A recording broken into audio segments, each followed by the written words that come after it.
Hi everybody, it's Judy here. Welcome back to my YouTube channel. Thank you so much for tuning in to today's video. Today I want to talk about a few varieties of plants that I feel are great recommendations for people who want to get maybe their first plant, or you're not really entirely sure what kind of plants to get while you're still learning about the needs and processes of plants. So basically, I'm going to be talking about a few varieties of plants that are easy care and are great for beginners.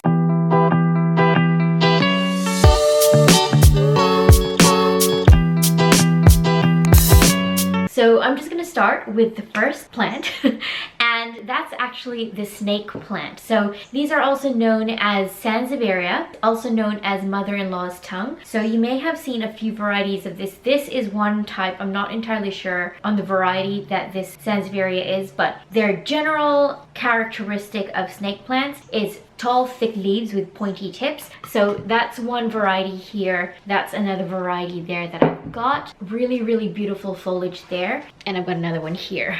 And this is another one there. So if you look at these three plants here, they have generally the same characteristics and you'll be able to pick out very easily what type of plant is a snake plant. The thing that's really easy about these plants is that they very rarely need any watering. If you miss a watering for a week, 2 weeks, 3 weeks. Often I will really only water these plants like once a month, really, like once a month, even in the warmer weather. Generally, they'll start to tell you if they need watering, then the tips might go brown, but that doesn't happen a whole lot. Because the leaves are really thick, the plants will hold the water within their leaves. You don't actually need to water them very often. In fact, the more you water these plants, the chances are they're gonna go soggy and rot in the roots and just completely die off. So less watering is better for these plants. These plants do really well in brightly lit areas, but they can also survive in lower lit areas. They will be slower growing if you pop them in a space where it doesn't get a lot of sunlight, but they won't wither and die or drop leaves if they're not getting as much light as they're normally used to being outside. Obviously,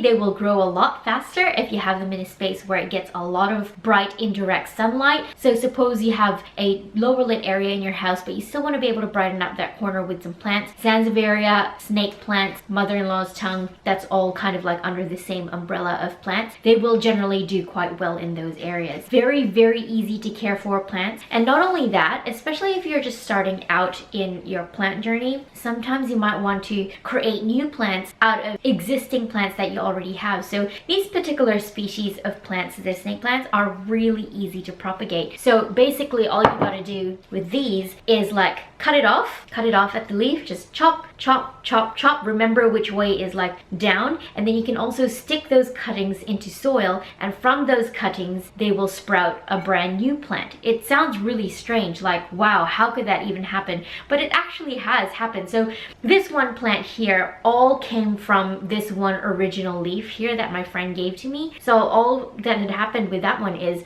she cut it off at the base. So you can also cut it off at the base and have one cutting from that. But if you want to grow more plants out of one leaf, this one you can actually just chop the leaf in pieces and pop the bottom bit into some moist soil, keep that soil moist, and it'll grow. Or you could take the leaf, cut it off at the base, stick it in a glass of water, and over time, maybe about a month or two, it will grow some roots, and then you can stick it into some soil and it'll grow a brand new plant like this as well. So it's really easy to propagate, really low need plant. It really only needs light and watering when the soil is dry. So really, really simple, easy to care for plant. Definitely would recommend for plant beginners. Not only that, there are lots of varieties of snake plants, so you're not stuck with one type of looking plant. So there's a lot of different types of Zanzibaria out there. Even if you wanted to have 10 different types, but they all have basically the same care, and they'll all still look different. I'll pop a picture up here, or I'll try to find one where it shows a grouping of a whole heap of different varieties of Zanzibaria. You can still have just the one type of plant, but have a whole different look and array of foliage leaves. So it's a very versatile looking plant as well. That's enough about Zanzibaria. Zanzibaria, snake plant. Let me put this to the side here. Okay, the next one is this really big plant next to me. It's only big because I had about 3 smaller plants that were given to me by different friends, and I wanted to put them all together in one larger pot so that they'd be happier together. But it can be quite a small plant. It's only big because I have 4 larger plants put together in this one pot here. This is a Monstera deliciosa. This is a very, very common, easy to get plant out there. It's very easy in its needs, same as the Zanzibaria. Much like the Zanzibaria, it thrives in bright, indirect light, but it can also live in lower lit areas. It won't grow as fast. Most plants won't grow as fast if it's in a lower lit area, but this is one of those plants that won't wilt and die if it is in a lower lit area. This is one of those plants that you can stake up a pole so you can train it to grow upwards, or you can let it hang and it'll hang down and fill up a space. It is one of those plants that naturally climbs up things, so the higher it grows, the bigger the leaves actually get, but you can also trim it back and have it as small as you need it to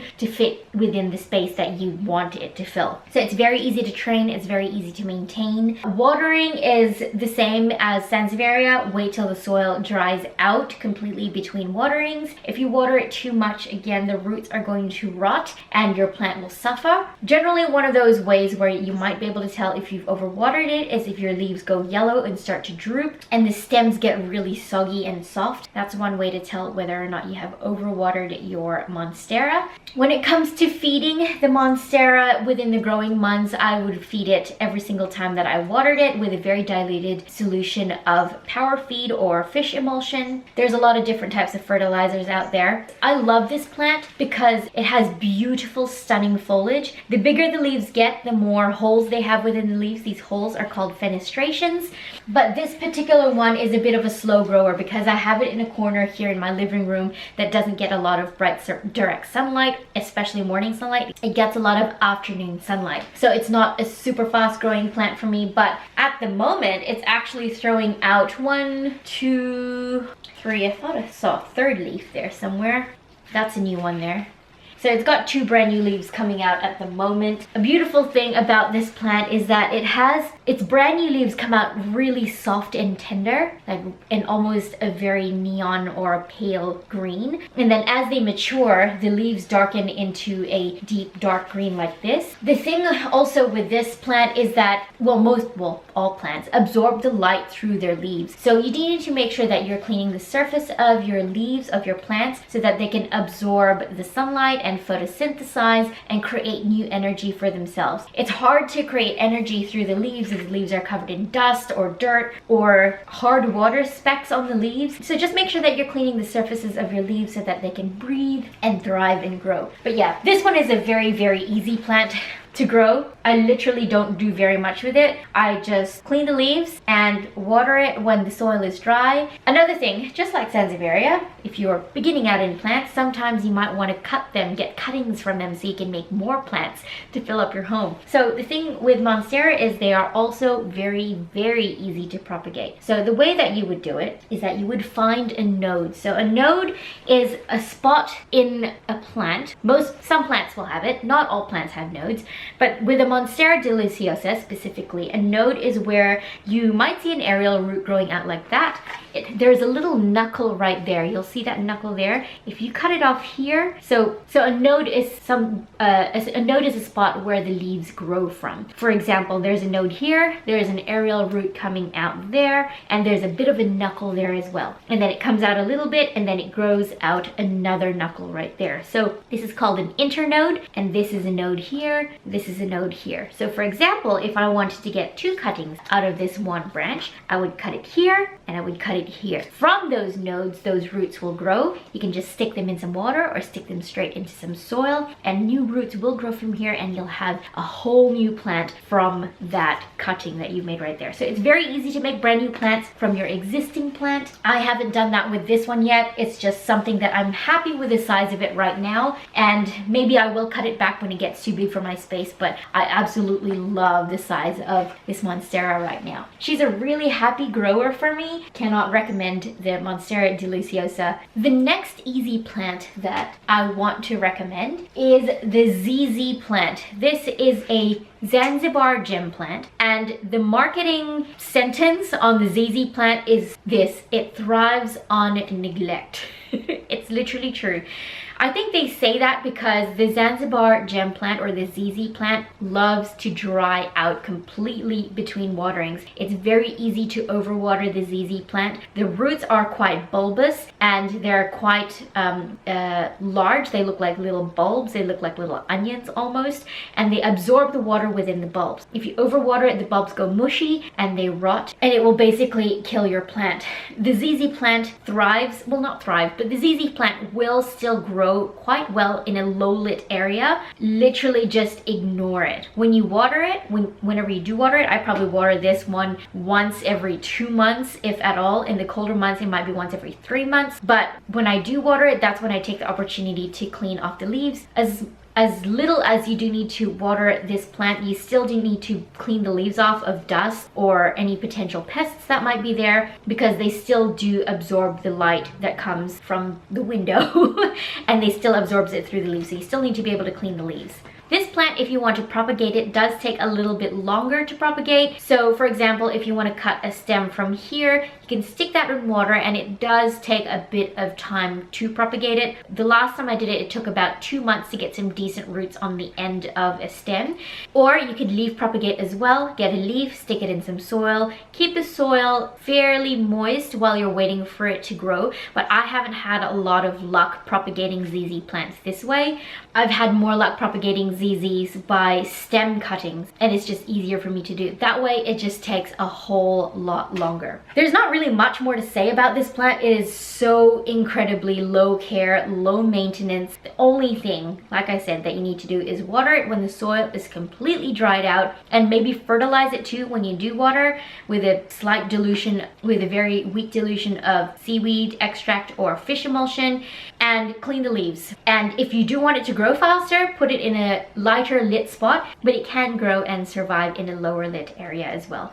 So yeah, ZZ plant, the leaves are absolutely stunning and full and vibrant, and they make an absolutely great statement piece within a corner, especially when they get really big. I've got a really big one in the hallway. I'll probably put some B-roll here showing that large ZZ plant, but they are incredibly low maintenance plants, and this is definitely a really good recommendation for plant beginners as well. The next plant is a golden pothos, also known as devil's ivy. This is a golden pothos. Some of the leaves have reverted back to a jade pothos, so basically, a golden pothos is a variegated version of a jade pothos. If a plant doesn't get enough light, it will revert back to a full green, as opposed to keeping its variegation, which is what those little yellow marks are on the leaves. Some golden pothos have higher variegation than others.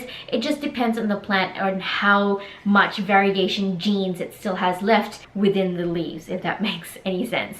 Golden pothos is a stunning piece to have in any corner of your house.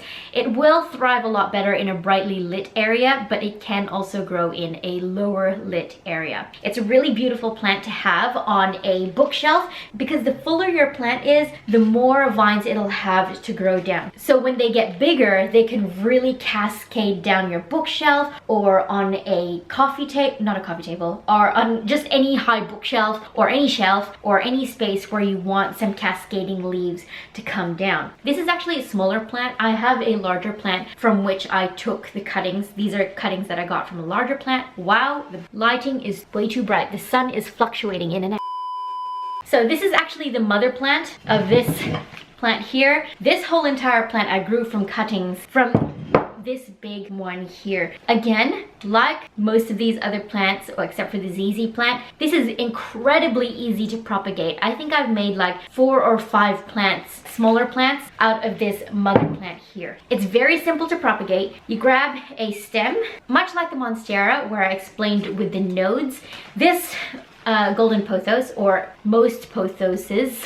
Pothoses, is that the plural of pothos? These will have nodes as well. So here, if you see here, a node is from where that knuckle section where the leaf will grow out of, and often, sometimes, it will have air roots growing from the node as well. So that's a node there, and then that's an internode. That's a node there, that's an internode, and so on and so forth. To propagate this, you would cut it between the nodes. If they're really super long, you can like trim down the internode, and then those cuttings, you would stick them either straight into a pot of some moistened soil or into a glass of water, and in a glass you can watch the roots grow. Both methods of propagation, I've done both of them and they've both worked really well for me. I have no preference, but you might if you like to watch the roots grow or if you like to see the roots grow.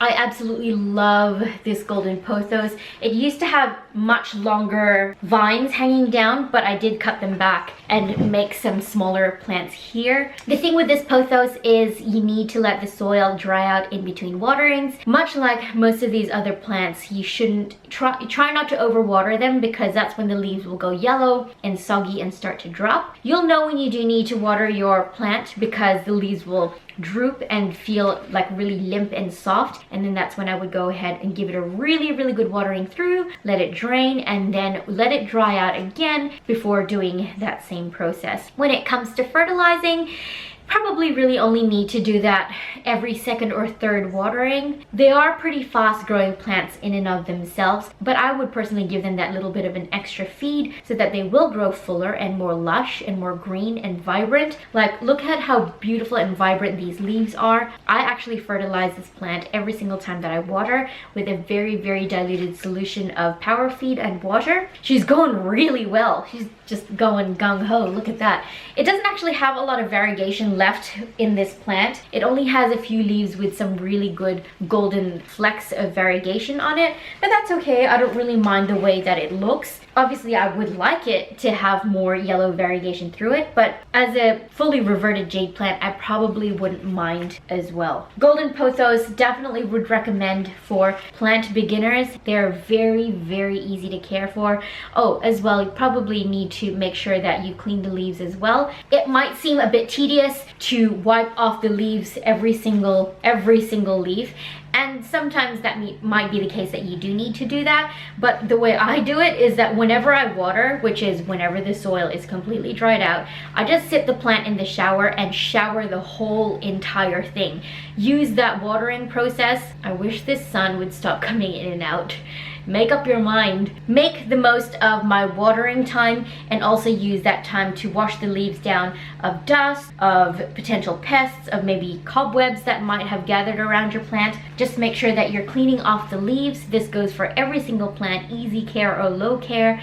The leaves are better off clean, free of dust, so that they can breathe and grow a lot better. Just like us. I mean, like as humans, we need showers too, you know? So it's the same with our plants.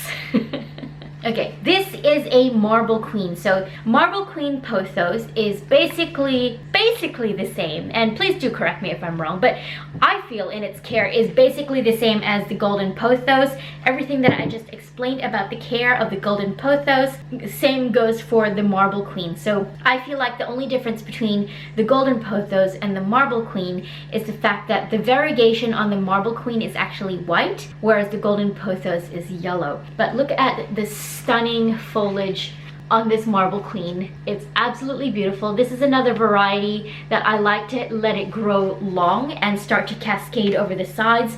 And when this plant grows big, I'm going to start to put it on a higher shelf and let the vines cascade down over the shelf. This is currently a very full plant because I took cuttings. I cut a long vine that was hanging down. I cut the long vine, cut it at the nodes, and then repropagated it back within this pot. So it was much more nice and full at the top. When each of those nodes grow, it'll be a lot more lush and full, and then it'll cascade even more vines down the side of this plant. I personally love the look of bushy, full plants, especially at the top of the pot.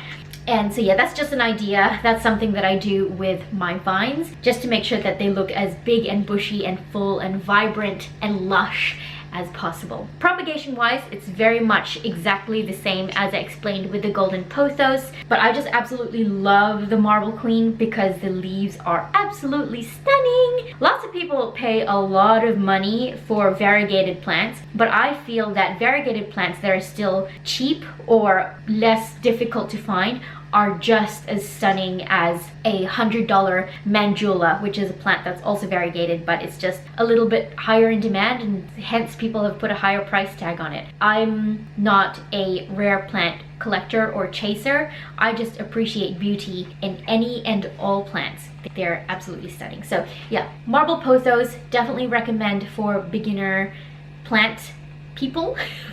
And it can be quite a statement piece plant as well. So that's the marble queen. The last plant I want to talk about today is this heartleaf philodendron. So this is actually very similar care to the golden pothos and the marble queen plant.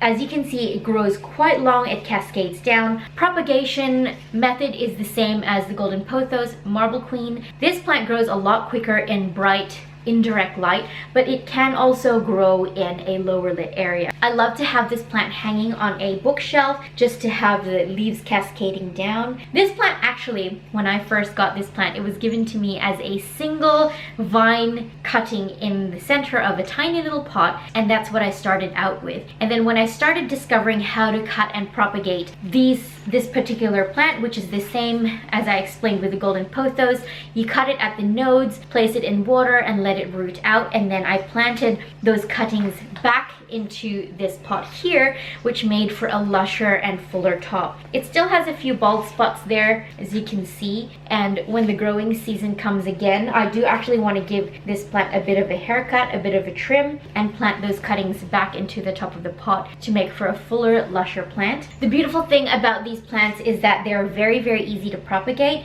and they actually do really well when you cut them back. Sometimes I feel bad cutting my plants back because they've spent all this time and energy growing really super long, but what happens is if you cut it at a node here, it doesn't just stop there. It starts shooting off a new growth point, and it'll still continue to grow. So don't be afraid to chop your plants back sometimes if it starts to actually get too long.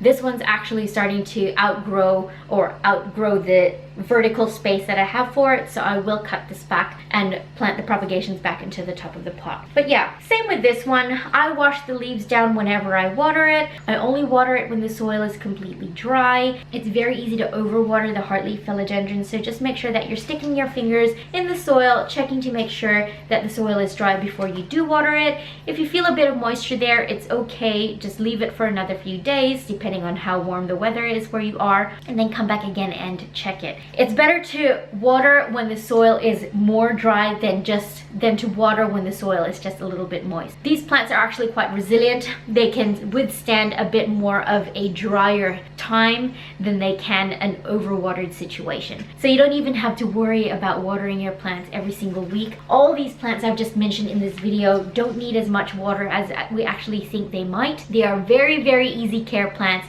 Just make sure that you're cleaning the leaves off. Give them a trim when they need to. Sometimes giving them a trim will encourage new growth at the top and at other points throughout the plant. So yeah, very, very easy care plants, easy to propagate and make your own brand new plants from these plants. Except for the ZZ, like I mentioned before. And yeah, I hope you guys enjoyed these recommendations. Please let me know in the comments if you are going to grab any of these plants for your first time plants. I would love to join you on your plant journey. If you want to know more about plant care, plant tips, just anything plant related, then I would love it if you would subscribe to my YouTube channel and join in on my plant journey. I've got quite a few, and I've got a bit to share with you guys about them, so I'd love it if you would hit that subscribe button and join in on that foliage life. That's it for this video today, guys. Thank you so much for watching. I appreciate you've chosen to spend your time here with me today, and I'll see you all in my next video. Bye!